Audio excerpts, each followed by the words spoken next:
Jericho Road provides neighbourhood coaching to community groups to take on challenging buildings, and also works at national level with government, funders, academics and corporates to try and make neighbourhood development easier. But the reason that I'm here is because I'm coordinating the Brick Partnership Brokers pilot project, which is easy for you to say. Yes, I thought that was quite good. I tried that. It is a distinct part of the BRIC programme, which is run by locality. So my role is to coordinate, explain, and be able to say those words without spitting.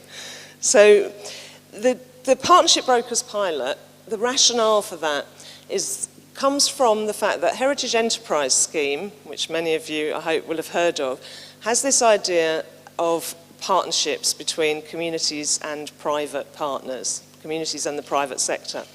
But the more we thought about it, the more we realised that most communities and private developers don't go to the same parties. Even Chris and I have only just started going to some of the same parties. You don't rub shoulders with private developers that often if you're an ordinary person living particularly in some of the poorer parts of the country where many of these projects are based. So how do you find a private developer to work with? How do you understand what they're talking about when you do meet with them? If you're not used to it, how are you going to end up in partnership with them? So the idea was that we would try to support communities and private partners to be able to work better together. We believe that relationship management is as important to heritage asset projects as good design, as cost control, as community support, all the other fundamentals, that relationship management needs to be considered throughout the project development and the implementation, and it needs real work. So the BRIC Partnership Brokers pilot project will start with 4 brokers while we learn how to do it properly, and that's the 3 of us plus Hugh, and we'll choose 4 pilot projects to work with who are hopefully at different stages of the development of their partnership and have useful learning opportunities that we could all learn from more widely. Good geographic spread, potentially across the whole of the UK, and that we will provide support at those different stages through a lead broker plus a sounding board. So certainly each of the 4 brokers will learn a lot about how partnerships can best be supported, and then we will also draw on our own knowledge of some projects that we're already working with. So for example the ice factory that of course PRT are already working with, and end up at the end of the year with a whole series of lessons which of course we'll disseminate as widely as we can. But the real aim will be to prove that relationship management is a real service, just like cost consultancy, and it needs to be considered and included all the way through the project. So Chris and I were asked to reflect on 2 different perspectives of community-private partnership. So he's the evil private developer and I'm the perfect community nice person. Yeah? So why, as a perfect community nice person, would you go into partnership with a private interest? So there are 3 basic reasons from the community perspective. It might be that they own the asset.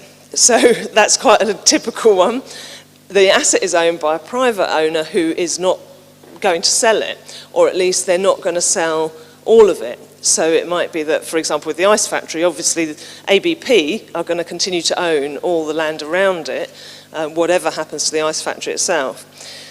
Or it might be because they're, as the owner, they're willing to sell it, but they want to lease back part of it. So I'm working with Bognor Pier, and the private owner of that is very happy to sell the liability of the whole pier to Bognor Pier Trust, but he'd quite like the buildings on top so he can carry on running his nightclub and slot machines on them. So there's another reason for that kind of partnership. So sometimes it's about the asset, sometimes it's about money, that private partners may be able to bring money and they may be able to bring a financial contribution just at the right moment, at the moment of an auction, for example, or at the moment where there's a real need for some money and you haven't got time to do the fundraising at that stage. But the main reason probably that you would look for a private partner is to do with skills, expertise and credibility. So the fact that they have done these things before.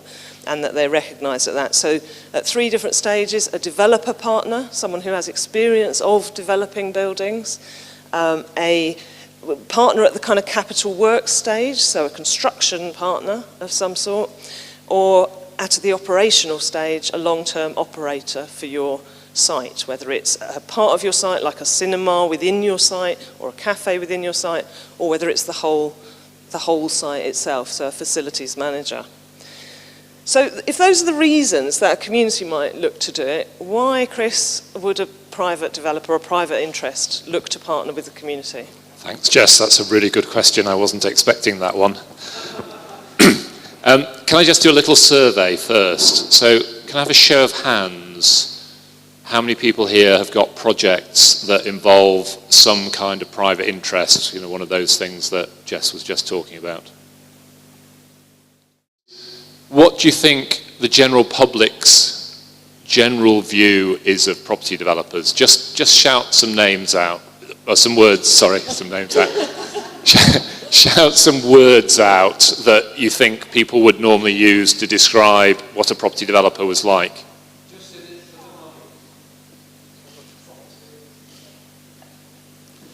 I have to live with this. Everywhere I go, people think I'm a greedy property developer. But I think the reality is that that is what drives most of the property development industry. So when you're thinking about what it is that is making the property developer tick, it's probably a wish to make money. Now, making money might involve getting rid of a liability. It might involve reducing a risk. But basically, most of them are there to make money.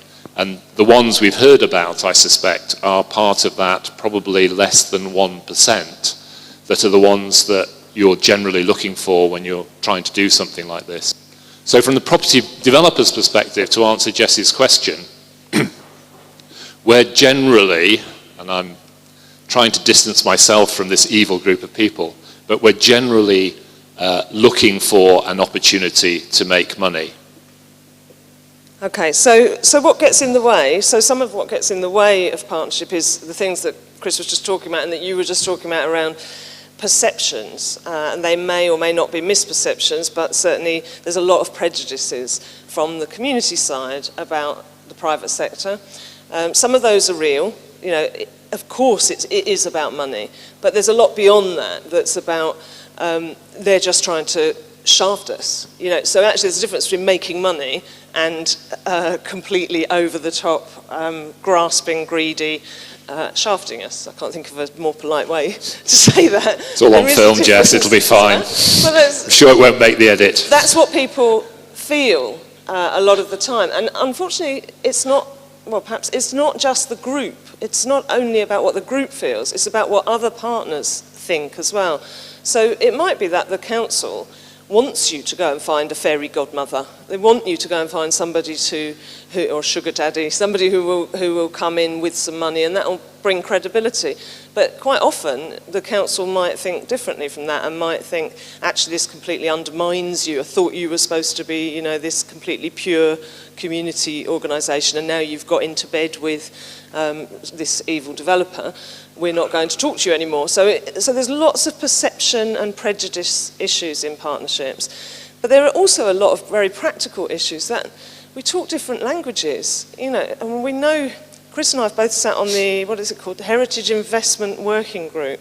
And I remember the first couple of meetings of that, we came out and you were saying, I don't know what they're talking about. It's really difficult because any group of people will get into the same set of language and start talking about things that make other people into outsiders. And that can happen in either direction. So there's a language thing, there's about translation between the different languages and different ways people see the world. So people will look at that picture of the ice factory we were looking at earlier, and they'll see two totally different things. So some people, maybe local residents, will look at that and see a historic building, something that really matters to them, something that makes their heart beat faster.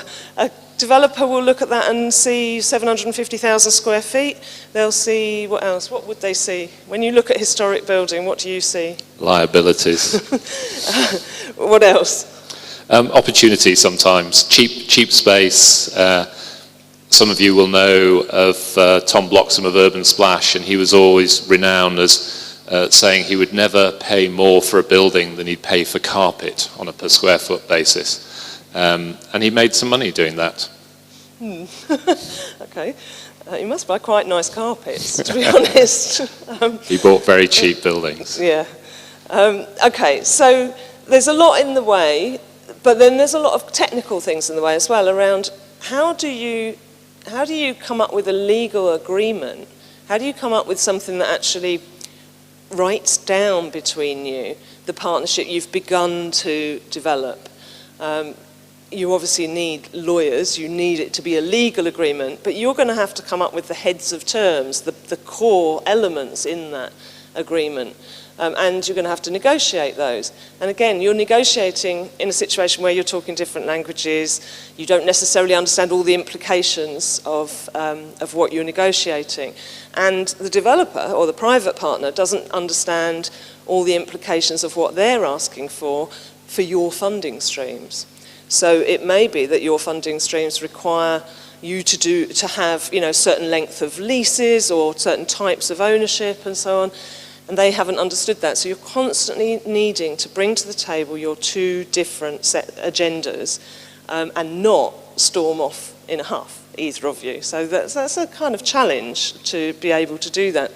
So there are a range of different approaches. There's the kind of approach which is all about the ownership, so it's leases, transfers, lease back, purchase and lease back, that kind of stuff around ownership. Then there's memorandum of understanding, so a document that describes how you're thinking of working together without necessarily going into the full detail, because you don't yet know that. And then there's full joint venture companies, where you're literally going into business together. You're going in with different needs and different interests, but you are creating a business together. Are you going to ask me your second question, or have you just missed that? No, I didn't. What was my second question? I've already asked you. What's in the way? Did I miss it? No, sorry. What is in the way, Chris? We knew this was a good idea when we decided to do it like this. Just an example of Jess's language thing. So could I have a show of hands who knows what an internal rate of return is? Show of hands? But you'll find developers talking about these things, and you'll see a relatively small proportion of people in the room knowing what they are.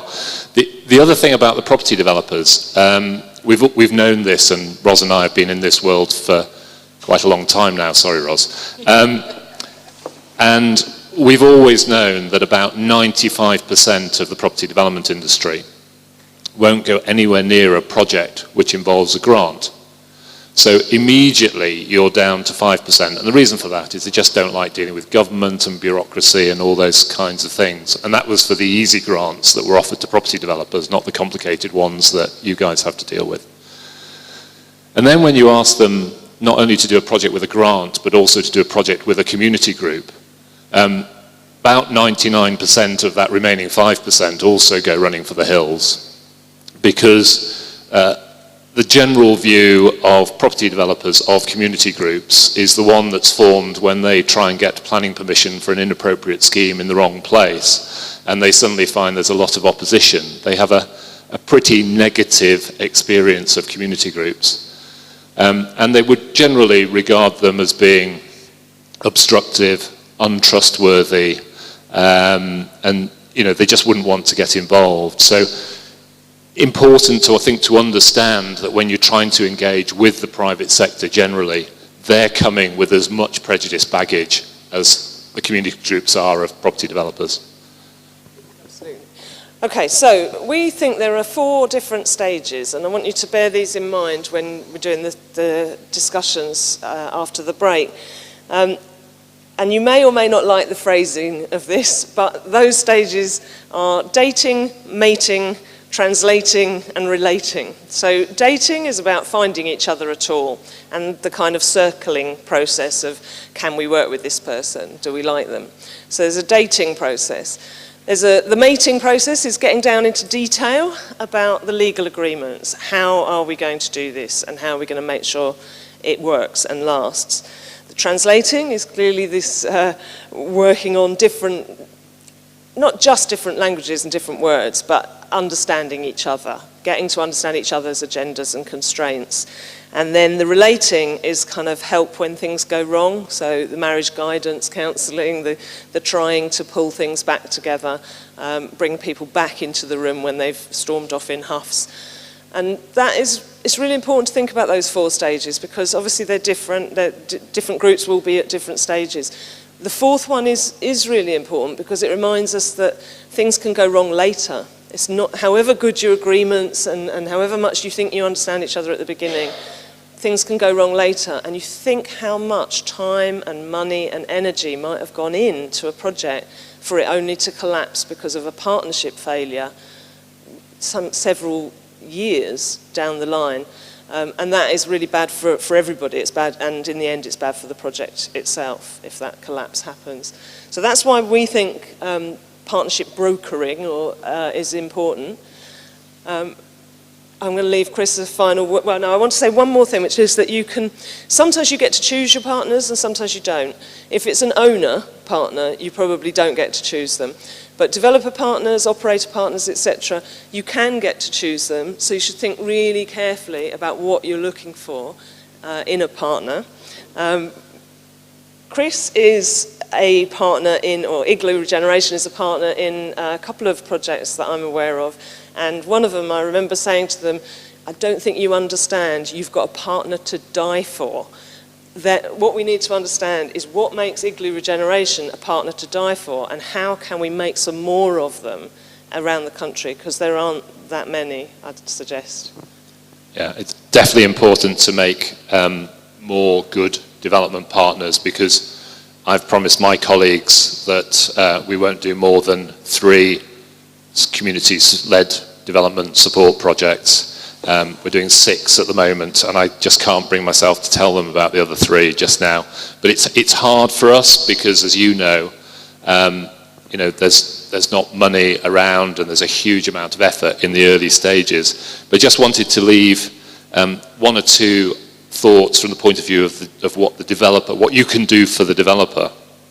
I think the first thing is nominate people to deal with the developer and make it a small number of people. We can't be dealing with the whole group. We need a small number. Ideally, we need one of those people to be able to talk at least part of our language. And then just to reinforce Jess's early point, start by understanding each other's objectives. Have one of those really open conversations where before you get into a relationship, you each say what it is you want out of the relationship. If you want babies, write down that you want babies and how many, because these things are important later on. And once they're written down, you've then got a firm foundation for moving forward and for building that trust. I mean, it would be nice to think that you could always trust a community organisation and you could never trust a property developer. In our experience, it can also be the other way around. There are community organisations, there are people in communities who are difficult to trust. So building that trust right from the beginning is the key. We've got 5 minutes for questions. So if any of you have any questions you'd like to ask Chris and Jess before we go into we've got a coffee break then, and then we go straight into the sessions after that. Burning difficult questions for Chris in particular, I think. Yes. That got a hand up quickly, didn't it? It's nothing mean. I just wanted to ask how you think other developers could be encouraged to work with more community organisations. Oh, you're in danger of getting me on my political soapbox. I think actually that process has started a bit. So all the main party political leaders in their own different ways are talking about things like ethical capitalism, producers and predators. And those messages are getting through to the industry. So actually particularly the larger companies recognise that they have a responsibility to do this kind of thing. And when we've got through the kind of first stage of working out how this relationship broking works, I think we're quite optimistic about going to the big companies and them supporting us. I think it's much harder when you get into the middle range where there is quite a lot of evil property developer behaviour going on. But then when you get down to the bottom end, the really local developers, actually they're part of the community, you know, and nobody only has one hat. You're not always a property developer or always a member of the community. Everyone who's a property developer is also a member of the community. So often it's the smaller local property developers who are really the ones that, and we heard two examples, you know, with two owners of property who really want to do the right thing. So those people exist as well. Yeah, can I just add something to that from an experience I've had recently where we've been involved in a project and some public sector people were very, very suspicious about this property developer. And eventually I had to point out to them, and I think people in this room will understand this, that if all you're about is making money, there's much easier ways of doing it than getting involved with historic buildings. You so wouldn't choose this as the way to make quick money. And I think sometimes it is about people just being a bit more sensible. Just because you're a developer, you know, you really wouldn't be involved in these sorts of projects unless your heart was in it and you wanted to make something happen. Okay, I think we had another question. Can we start with gentleman here? Hi, I was just wondering, do you think there's anything that could be altered with the planning system or, you know, within how local authorities respond to private developers to kind of encourage you to work more and embrace historic assets more rather than, you know, just look to kind of either greenfield sites or demolished brownfield sites? It's a great question. I'm not sure I know the answer. I spout off quite a lot about the planning system. But I'm not a great fan of those Section 106 contracts where a really profitable development has to put money into other things because it always feels forced. The developer always seems to be trying to do the least that they possibly can. So for me, it's much more about carrots than sticks on the property developer. And that's not kind of self-interest, but you know, you can get developers to respond to offers of grant funding. For example, there's a group of developers who will look for grant funding, and if they see the carrot, that will be an opportunity to them. So carrots rather than sticks of the planning system, I think. I'm going to just add to that. I do think that there is something that can be done. It's not planning legislation, but previously the relationship between developers and communities has always been mediated through local government. So there's been very little connection directly between a developer coming up with a scheme and a community where that scheme's going to impact. It's always gone through the council. And the times I've experienced it myself, where there has been a direct connection, it's immediately led to an improvement in the development and offers from the developer, because they actually love speaking to real people rather than to council officers. That's what, in their words, that's what they've said to me. Can I just come up with a better answer? A better answer than my first one, not than Jess's, obviously. The thing that we advocate, and I sometimes have disagreements with Jess on terminology here, but what seems to be happening, I was talking to Darren about this earlier, what seems to be happening now is a huge boom in community-led development. So in the past, it was really, really difficult. Communities would kind of get together, see a project, try to move forward with it, hit the buffers, nothing would happen. Now, a lot of those barriers are being taken out of the way, and there's sources of funds and so on. So one of the things in the planning system is community right to build, and we're doing a couple of community right to build schemes with community groups in London, where the community has the right to vote itself planning permission. And that's a great first step. So you do a neighbourhood plan, you vote yourself a planning permission, only you can implement that planning permission, and you then get to choose the developer to come alongside you. So there are things in there that we can use. It's a real opportunity for local people to seize control of value. The community right to bid, but also the community right to challenge. which can be critical because often services are delivered from specific sites. And I also think, listing assets of community value is another way of at least putting a community spoke in a development wheel. So there are a number of things, mainly supported through or by locality in partnership with others, and check the locality website for more details. Excuse me, could I ask your advice about how to deal with Tesco? As I'm not sure there's enough hours in the day, is there? As a local authority, we helped Tesco spend 10 million on one of our local high streets to buy about half of it. We helped them with the planning permission.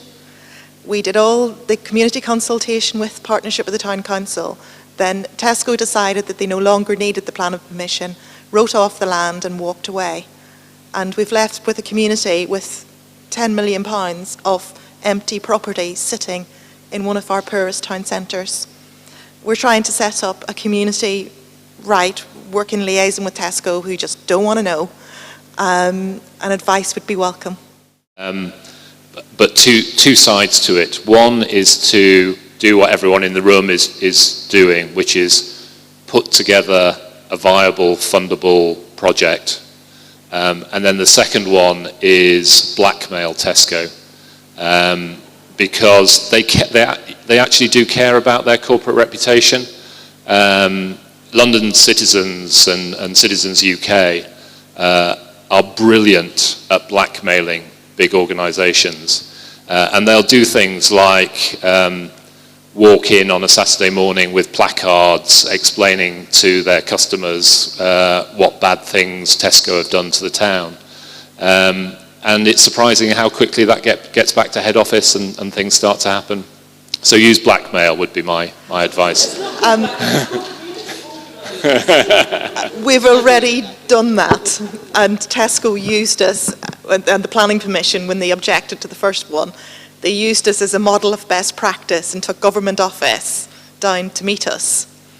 Then they walked away, and we've had the placards and everything in the local Tesco that's left, and they still said, we've written it off, we've got losses in America, and walked away. They're making all the right motions about set up a community master plan, bring in somebody else with them, because they're aware of the blackmail issue. But other options welcome. Yeah, they've walked away from quite a few schemes around the country, but that doesn't make it any better for you. Any last questions? And then we're going to have a coffee. Anything else? Yeah. Isn't it, you've got your 5% who are prepared to deal with an historic building, and then you've got, 5% of those people who are prepared to deal with a community group. I mean, it must be hard in any case, once you've got to choose out of what's left, anything that's going to really meet your requirements for profit, isn't it? Isn't it hard with heritage buildings, with the heritage deficits and so on? From our point of view, and I think you will find other organisations, I mean, PRT are an obvious one, but I think there are others. We're the ones that aren't doing it purely to maximise our profit. It's Jess's point. If we were doing it to maximise our profit, we wouldn't be doing it. We wouldn't be doing heritage and community. We're doing it for other reasons. We may be doing it to burnish our corporate reputation, for example. There are other perfectly commercial reasons for doing these things. I think not many developers will do it to make a loss, but a number will do it so long as they more or less break even. So I think it's possible. I thought we were going to have an outbreak of ABP empathy because we're dealing with them down in Cardiff, but we can do that. We can have that hug later. Yeah, and I have to say, do you have to remember that, some of the people in the room are dealing with particularly difficult areas where values are low, and therefore it's challenging to do any project, let alone a heritage project. Not every project is like that. We've completed one relatively recently called Bentley Priory, which is just outside of London in one of the most affluent areas of the country, where the developer absolutely needed the community group, And it was a big shock for both sides, I think, when they realised they had to work together, because they had an asset that was a heritage asset that had to be saved and had to be kept and had to turn into a visitor facility, and the developer was not capable and didn't want to do it. So they had to work with community group to make that happen. So sometimes there are schemes where the two parties do need to work together, even when the market may be quite strong, and therefore you're not always sort of around the ones that are particularly difficult. But I have to say, quite a lot of them are. And not surprisingly, because quite a lot of historic buildings, certainly that we get involved in, are in ex-industrial areas. I thought Vicky's picture of the street that used to be incredibly affluent and how it is now sort of says it all, really. About once great places that have still got great buildings, but sadly not got the economy to support them. So it's dealing with that.